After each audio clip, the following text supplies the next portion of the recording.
How's it going, everyone? I hope the internationals have been good to you. From what I gather from the Twitter community and a few other bits and pieces, just watching results, it's went very well for some and not so good for others. I'll be doing a video probably later today, pardon me, discussing a few things. We've kind of introduced it in my portfolio, a kind of sub-strategy on strategies we've had long-term existence, so watch out for that video dropping later today, maybe early tomorrow, just depends on time. But we're here today, guys, to do the match day 6 preview. Okay, so we're looking ahead for past the international period, which ends tomorrow night, which is covered in match day 5. Go check out that video if you want. Again, guys, I'm not going to spend much time patting myself on the back, but so far, in terms of everything I told you, in terms of international games, teams not to underestimate, sorry, 2 seconds, teams to be wary of, who's going to be strong, who's got good fixtures, whose fixtures look good but aren't really that good. We've been quite spot on with that. And that's the thing about Football Index, guys, is when you do traditional betting, you've got a feeling about a match and you want to wager on it, you want to put a bet on it, you need to be exactly correct with your bet, whereas with Football Index, you can just have the general feel of that is going to be an easy game, a tough game. I can see the midfield doing well in that game, or that's going to be attack versus defence in that match, that kind of thing. And that's where Football Index really does save you versus gambling, because if you were to look at any match, and I'm thinking about like Denmark and Georgia away, I won't spend much time talking about this, but you might look at that and go, if you're doing a coupon, Denmark will win that. Georgia, so again, that's that's one of the saving graces with Football Index. You don't need to be exactly correct on the exact match that you're predicting, but if you think, oh, Denmark will qualify and this guy will play well, this guy might get capped, that type of thing, and Football Index allows you to be correct over a longer period of time, which with much less margin for error, and maybe not quite the same return. If you've got a 3-to-1 coupon, you're not going to get a 400% rise on any given weekend, but you weigh up your pros and your cons. Anyway, match day 6 gets us started on Friday. We've got a single match day, okay, and it's been the single match day champions, Lyon, away to Amiens, and Lille have had a fair couple of single and double match days at home at Angers. For me, this is where the dividends will be won and lost on the day. Angers so far, we always give Friday a bit more attention because there's less games, but Angers so far have been a bit of a surprise, against these other kind of minnowy teams, but they do have the history of Lyon spanking them, certainly. So you'd expect Lille, who have got quite patchy form at home, and at home their form's a little bit better, you'd expect Lille to go on and probably win that match. It is going to be a case of international hangover with some of these guys like Ikone, and they've got a few guys might have been away in African duty and this type of thing as well. In terms of Lyon, I think we all know who the players are, who's going to stand up and be accounted for. But Amiens' form has been awful, to say the least. That 1-0 win against Lille is the only highlight, otherwise they're getting spanked off of teams that they should be more competitive against, really. And Lyon have went, the season pretty well. They'll be unhappy with that single match day defeat to Montpellier, but with the strength and quality they've got, and how PSG have been kind of fumbly of a bit of a start, even though their points don't really suggest that at this stage, Lyon will be wanting points on the board big time, so watch out for some of those guys. And the Bundesliga is going to be Weghorst and Wolfsburg, and I'm trying to think Max Arnold and Roussillon, I think he plays for them, the left back French guy. There's a few guys that might do some damage in there. Dusseldorf are a very resolute and tight team from what I know of them in terms of their form. Doesn't really, these teams that are sick, these are little minnow teams that will be playing in friendlies and in that cup. But even against the bigger teams, you can see Bayer Leverkusen have won 3-1, and Frankfurt have beat them 2-1, but they're, generally speaking, Dusseldorf are quite a tight, resolute team. The form does suggest Wolfsburg will win that game. And then we look into La Liga, and it's Mallorca at home at Bilbao, and as we've seen recently with the Barcelona game, Bilbao are not a write-off team. They're a very solid mid to upper mid table La Liga side. Mallorca at home, I've always had it in my memory anyway of Mallorca being a La Liga side. They've not been in La Liga for a while. They've always had a pretty good home record, and so far, yeah, they had Sociedad at home, a tight 1-0 loss. They beat Eibar at home. Levante are not a team to be sniffed up at as well, tight game. So if you're going to predict dividends out of any of these fixtures, it is going to be a bit tough unless you're going into the French games. I think that'll be quite easy to pick up some IPDs and probably eventual PB winners. We then rock into the Saturday, And we've got a treble match day action again. Okay, now in the Premier League we've got an early and a late kick-off, which I think is going to be the bulk of the attention, okay, in terms of the index, who's going to stand up, who's going to rise, who's going to have big performances, because the TV cameras are on them.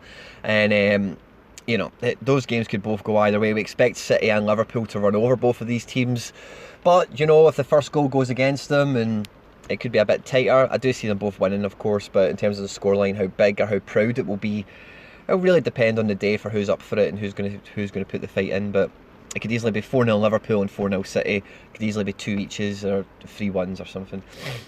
And in terms of the middle chunk, a lot of kind of not really index friendly matches like Brighton v Burnley, Sheffield United and Southampton. And you'd maybe throw Wolves and Chelsea into that because of the kind of hangover they'll have with international games. They'll be looking forward to the European games. They get underway. 2 seconds. So those affairs could be a bit tighter on the day as well, with it being a 3 o'clock kickoff as well. You just never know what you're going to get, but there's nothing really there I would point to and go, oh, that looks great, or whatever. Obviously, your guys like Ashley Barnes could score, Jamie Vardy, Rashford, you know, Kane, all these usual kind of suspects, but there's no out and out like, oh, that looks amazing. I'd probably say City have got the easiest fixture of the day, and if they put on the sort of scoreline that we think they can, then that could be another dividend for Kevin De Bruyne.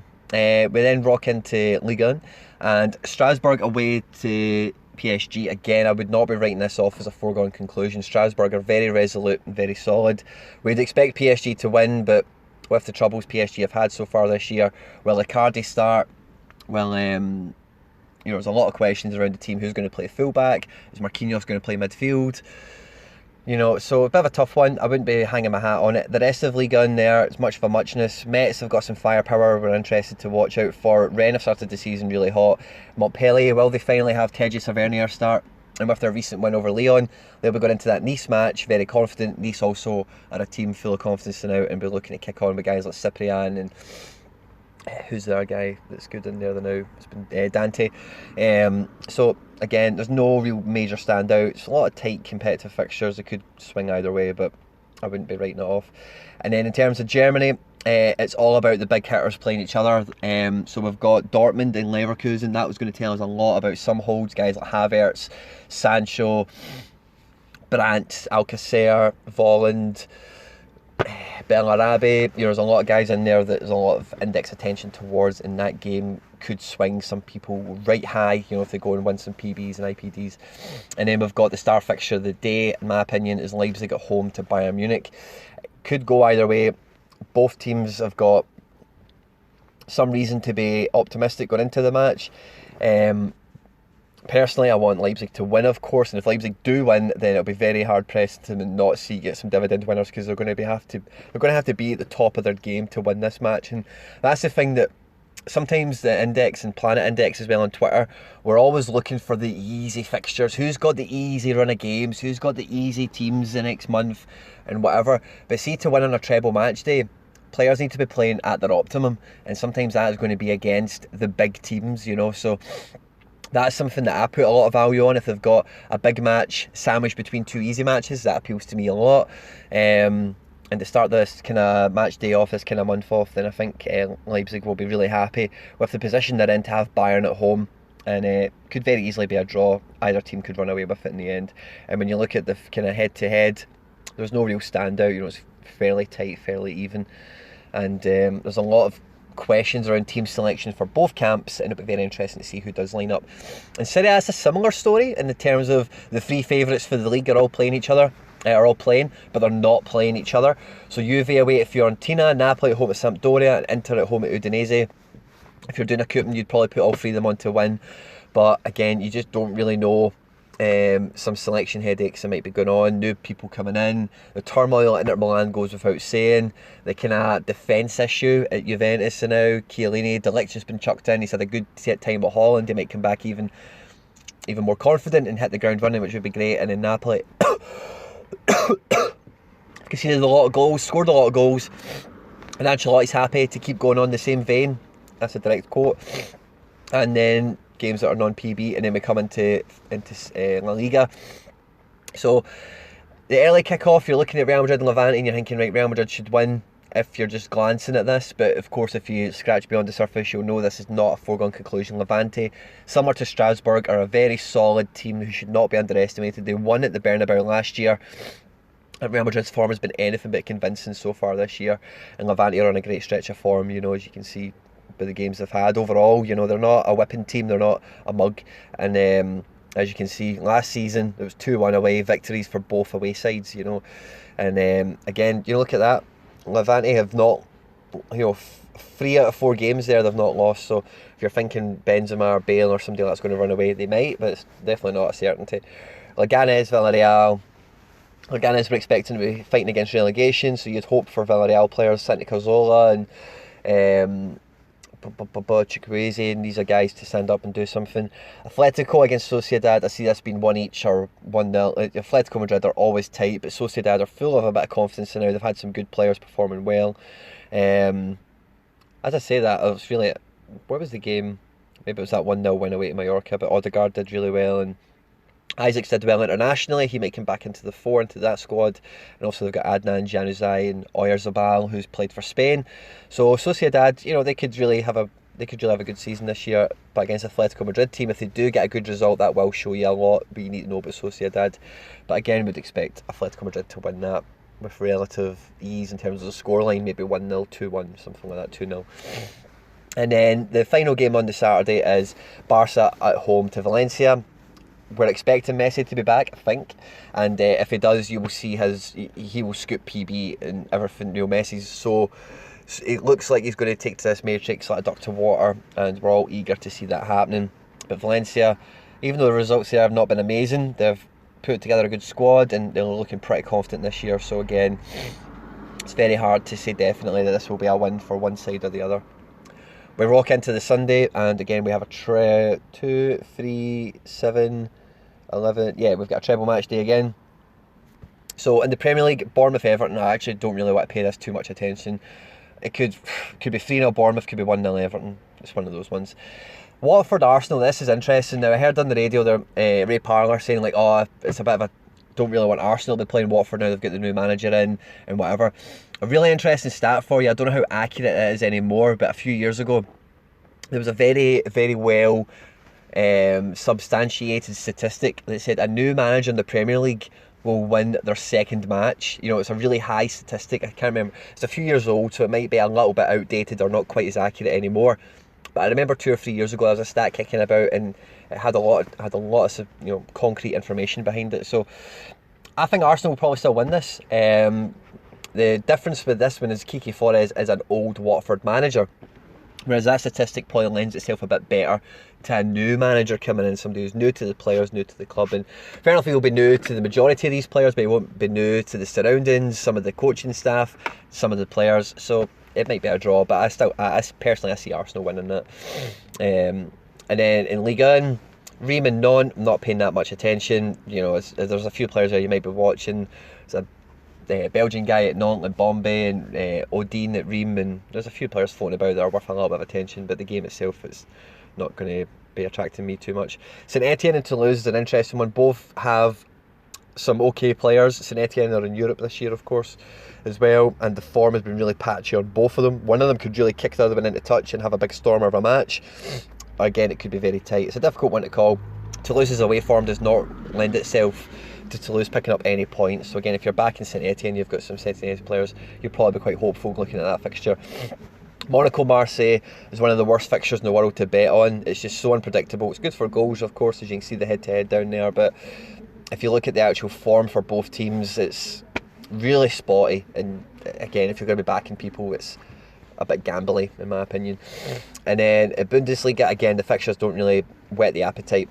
Hoffenheim at home at Freiburg. Again, you'd expect Hoffenheim to win this with the players and the talent they've got.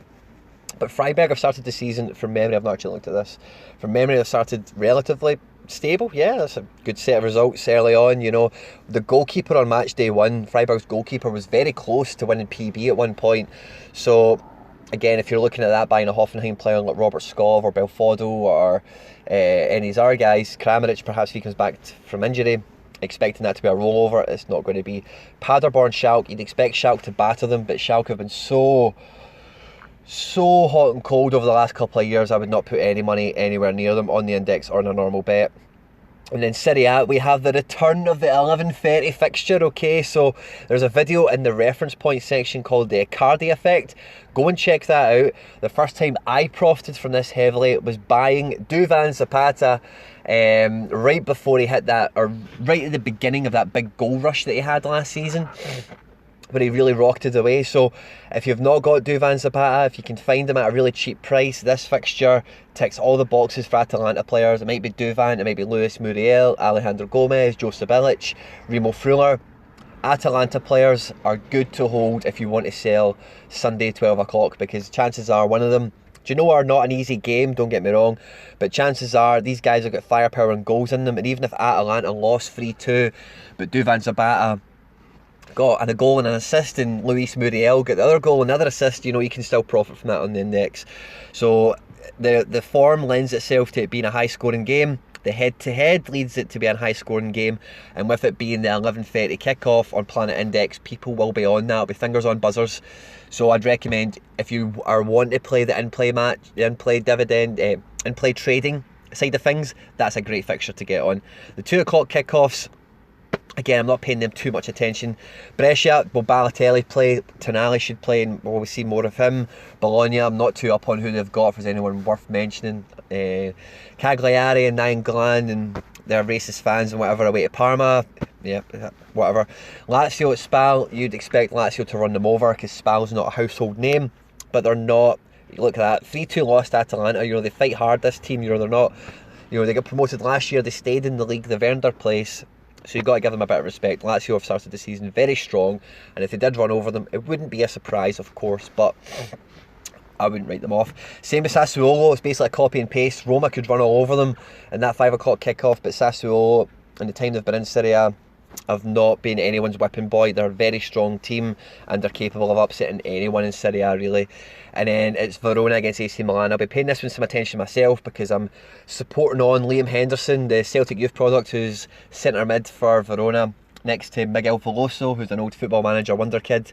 So I'll be hoping they do well, and I'm sure there's a lot of you in Planet Index that would want AC Milan to do well, so that could be an interesting game in midfield, certainly. And then we have an 11 o'clock game in Spain now. It's not as sexy as Atalanta, but Espanyol, I've got the boy back on loan from Bayern, I understand, Mark Roca, or whatever his name is, the guy in midfield. Eibar, don't really have anyone that I'm aware of. It springs to mind. I think they've got a wee Brazilian forward. But again, if anyone stands out in this game, equally as much as the Atalanta match, you can see yourself onto an easy profit. But you're really dicing with who does what and that type of thing. I think Atalanta is a bit of a safer bet. You know, Alejandro Gomez is going to score high on PB. You know, Josep Bilic will probably score high, and it's just, what's the scoreline going to be? Are they going to keep a clean sheet? Is Duvan going to score a few goals? Will Muriel score the goals? Will Gomez score the goals? They're the questions you're really asking yourself. And then otherwise, Sevilla away to Alaves. We'd expect Sevilla to run over them. Now, I did say in my preview to the season, Sevilla had great fixtures to start the season off, and if you look, Espanyol, Granada and Celta Vigo, and then Alaves. After this, I think they have Real Madrid. They've got a tough game after this one, but again, I'm expecting Sevilla to win that just because of the coach and the team and how well they're playing. Celta Vigo at home to Granada. Again, Vigo have got the talent to win that match, but their form's not been convincing so far. So the international break, when you come out the other side of it, you might see a different team to what went into it than what came out of it. That's very possible. Valladolid and Osasuna, I'm not paying that any attention. Betis and Getafe. Betis have got some good players like Canales and Fekir and whatever. They could do pretty well on the Sunday night for you, of course. And then that takes us into the Monday, the last day of the match, day 6, and we've got 2 games. We've got Aston Villa at home at West Ham and Torino at home at Lecce. West Ham all day for me is the team to be following. Torino should wipe the floor with Lecce, but the thing with Torino, and this is the thing that you may have missed, right, but they get knocked out the Europa League by Wolves. So I know if you've bought players from there in the past, you might be aware of this, but again, I know people, when they're maybe looking at these things, they maybe forget, like, oh, Torino aren't actually in Europe anymore, so that's something to consider. But West Ham, if somebody like John McGinn, Jack Grealish could do really well for Villa, don't get me wrong, but I think West Ham will win that game, and I think it'll be West Ham players that really rule the roost. Maybe Yarmolenko, Felipe Anderson, Lanzini, Seb Haller, of course, being the main one. Belotti could win best forward easily on the Monday as well. So this has been the Match Day 6 preview, guys. Thanks a lot for tuning into the video. Like, share, subscribe, retweet, all that good stuff, guys. And stay tuned and look out for the next videos coming. Take care. Ta-ra.